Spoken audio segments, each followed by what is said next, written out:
What's up, folks, and welcome to Indie Ramble. Oh boy, have I got something interesting for you today. Yeah, I did not know of the existence of this game until I got an email about covering it, and boy am I glad I did, because in a year that has been very good for gaming, this has been quite a pleasant surprise. So this is Stop Dead. It's made largely by only two people. And well, I just got to show you this for you to really understand just how truly visceral and crazy this game is. It kind of feels like if Hotline Miami and ULTRAKILL had a kid in some ways. It's just fantastic. And though it is an early access, this is one of those games where I like to say is early access done right. All of the core features and gameplay are already here, and they're just going to be adding the rest of the levels over the next little while, and they're saying that they hope to not be in early access very long, which is always nice. So I personally think this is an okay buy for right now, but I want to show you what this is about. So I'm going into some early levels here right now. So you're going to see more complicated stuff later, but there is a story for this. You're a test subject who you don't entirely know why you're going through what you're going through here, but you're being controlled. You have an implant in you that basically is gonna, you guys remember the movie Crank, that Jason Statham movie where he basically he had to keep his heart rate extremely high or he would die?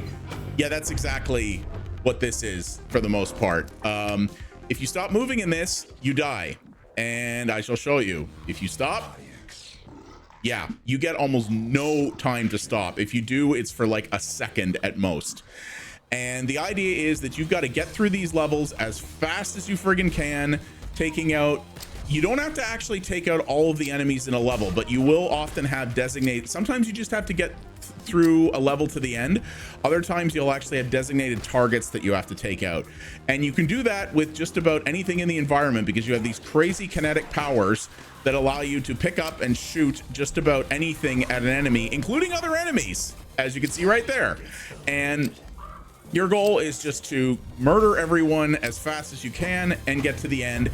And the game not only grades you on it, there are online leaderboards for both how long it took you and how many points you earned while doing so. It's, yeah, it's a crazy score attack game, while also being this crazy visceral killing game. And what's great about it is that you're gonna see here, there we go, you got to shoot that to open the door. And what's great about it is that these guys, these devs clearly know that, so this game runs on Unreal Engine, and these devs clearly know how to make this engine sing, because not only does it run really well, but because a lot of the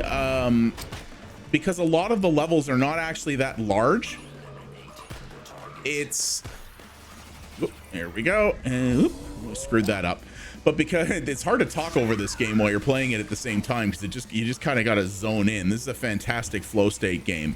But the levels in this, some of them are actually quite long, but there's no loading screens within the levels whatsoever. That guy just totally fell off the end of the building. All right, well, you have fun down there, bud.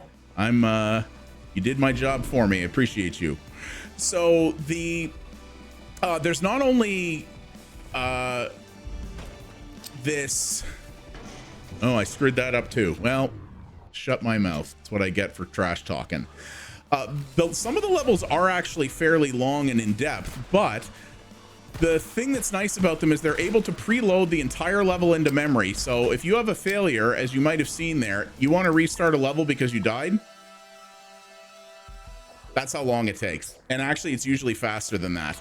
So this run-based games like this, where repetition and practice is required, that is an absolute necessity in my book. If you have any kind of significant load times in between attempts, you screwed up, because that completely kills momentum, it kills flow, and it's going to make people turn off your game right away. And these guys figured out that problem before they went into early access, and that's the important thing. A lot of devs will get some good content out, but then when an early access game drops, we'll be like, yeah, you know, we'll get to optimization later. And no, in a game like this in particular, having no load times or minimal load times is as critical as almost any other mechanic.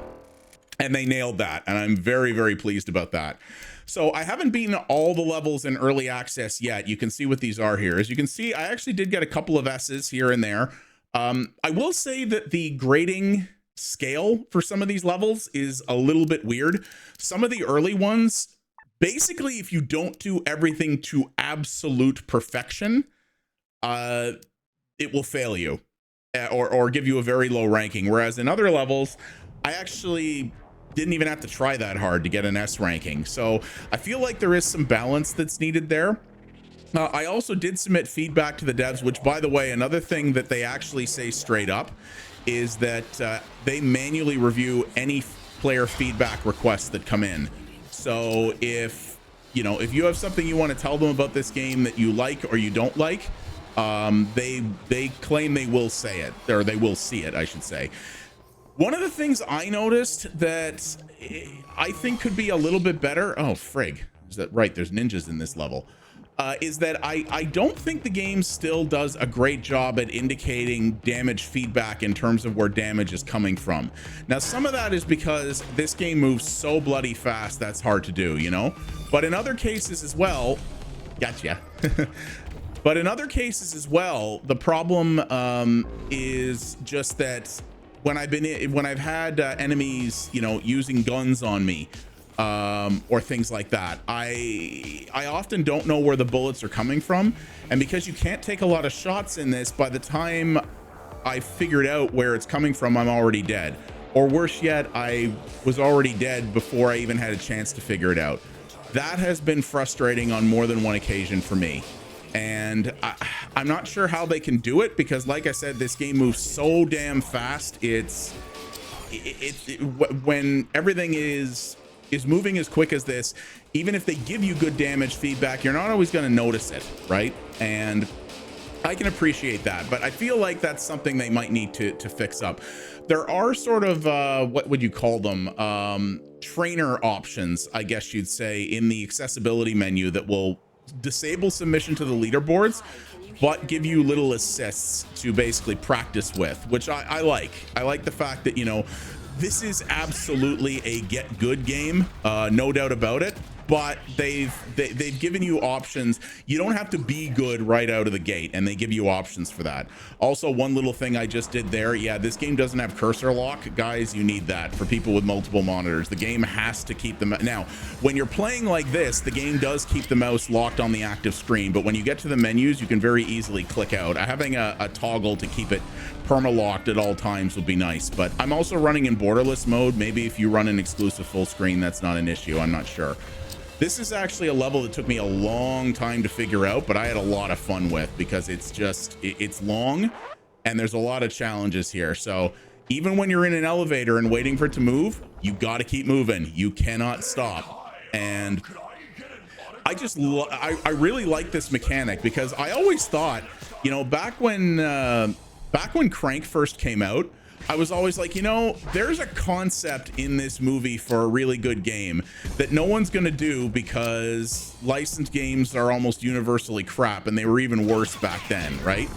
But, and this is not a licensed game, but it kind of could be in many ways. They, oh, that guy got me.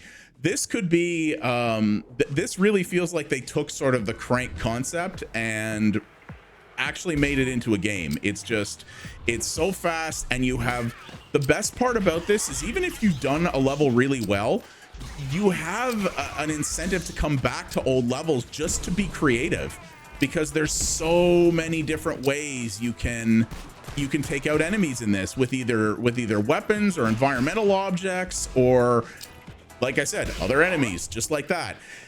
And it's almost like a you know, a murder sandbox in its way. And so even if you've done a level really well, and you've scored well on the leaderboards and things like that, you can still come back, do a level again, and attempt to either score higher, or just to do it in a different way. Just to say, I'm going to take, you know, I'm going to try to take these guys out this way, or I'm going to go this pattern and try to deal with these guys faster, or something like that. And there are not a lot of games where I want to, oh, right. Yeah. Also, you can't shoot innocents. I will say that the innocent bystanders in this are fairly durable. which is nice. You know, you want durable you want durable innocence. That's always good. People look after themselves, you know.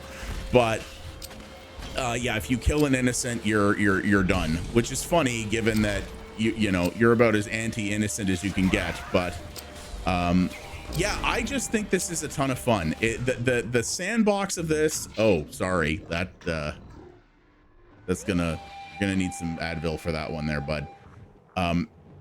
I've just been having a lot of fun with this. Actually, I've had a couple of moments where I failed the level enough times. This happened with this one where I went, okay, I'm getting really frustrated now, and it's clear that because I'm frustrated, the more I play this, actually the worse my playing gets.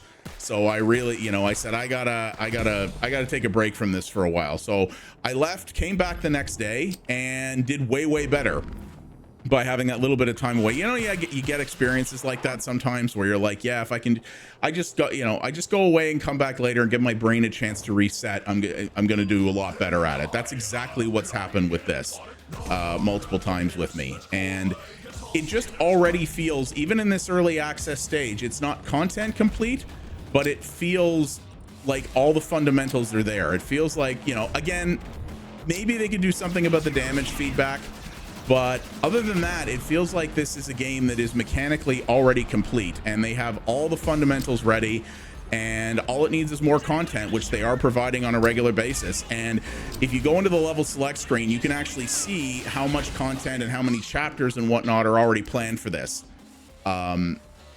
which is great. Yeah, I think they've come up with something really cool here. And well, early access, as you can see right here, I had this happen once before. Sometimes if you do the sometimes if you try to switch between a couple of things a little bit too fast, the game just kind of it doesn't hard freeze, but it kind of freaks out and you have to alt F for it. So but that's very rare, to be honest. I played this game for longer periods than that with no problems, and I've never had a hard crash.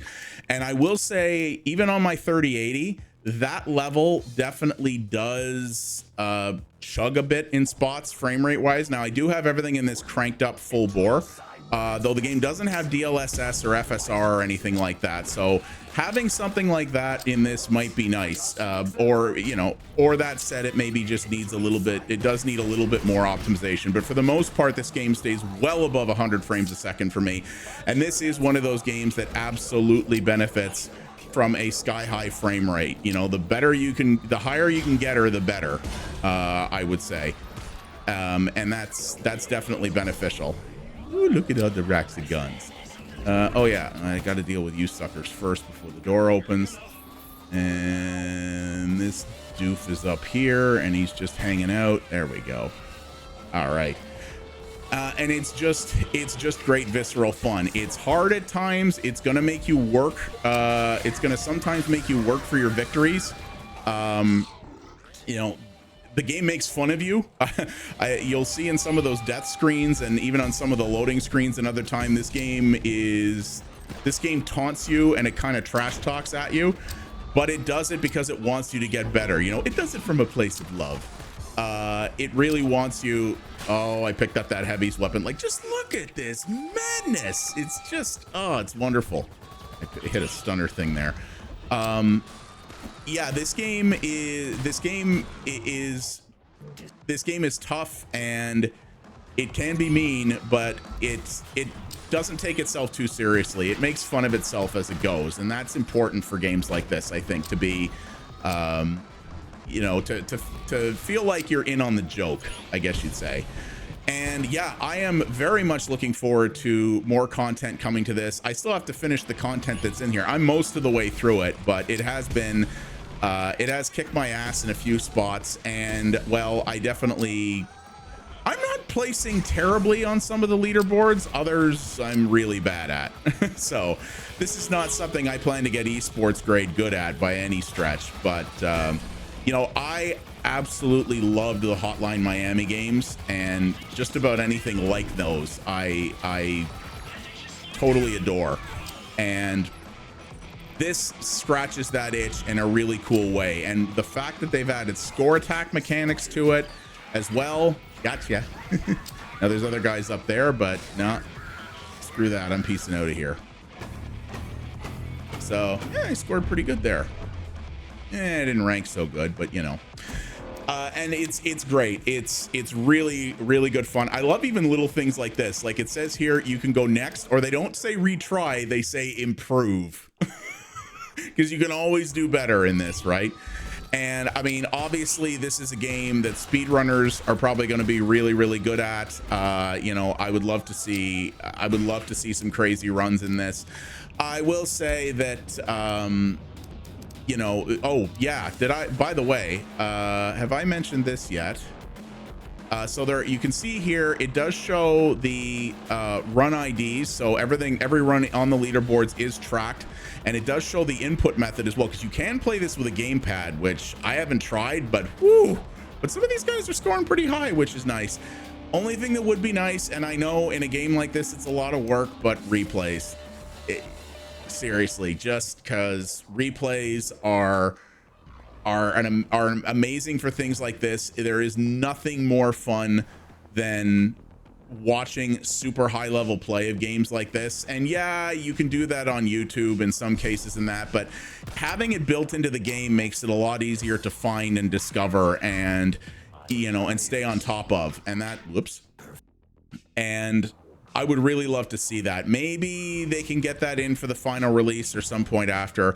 I know keeping track of all the data and stuff in this is work, but other games have done it, and a game like this is just screaming for that. It's just, we really need that feature here, in my opinion. So, but yeah, for a team of only 2 people, wow, I am really impressed with what these 2 guys have done. They clearly have chops and clearly have some major development experience and skills, and they've come up with something really cool here. I think if you like challenging, really fast-paced games, and you know, I'm a boomer shooter veteran, you know, I always talk about that. I like shooters with speed, and well, this has got it. If you like shooters of that nature, if you like games that are tough and require a lot of repetition but reward you for it, or if you like stuff like Hotline Miami or games of that nature, or like New Blood's ULTRAKILL, stuff like that, this is right up your alley. You shouldn't miss this at all. At time of recording, I don't know if this has really been a hit in terms of the Steam discoverability gauntlet, but it should be, because there is an audience out there that loves these kind of games, and this is honestly made right for you. And there's already many hours of fun to be had in this in its early access state. And honestly, the publisher of this is Rogue Games, and they have a pretty good track record. I know this game will come, you know, this game will make it to the finish line, and I think it's going to have a good amount of content in it. So yeah, that is Stop Dead. If you can't tell, I like it a lot, and I do really suggest everybody check that out. But let me know in the comments what you guys think of this, and if this is something that interests you, and if there are other games of this nature that are out there that you know of. Let me know your favorites, because this is an awesome genre. And yeah, if you did like what you saw here, please do all the normal YouTube things. And you can also follow me over at twitch.tv/pxabstraction. I'm going to be focusing more on streaming my retro backlog there for a while. So I do indies there as well, but that's going to be the focus for the next little bit. And we have a fantastic community over there, and I'd love to see you be a part of it. Thanks again, everybody, and I will see you in the next video. You folks have yourselves a good one. Take her easy.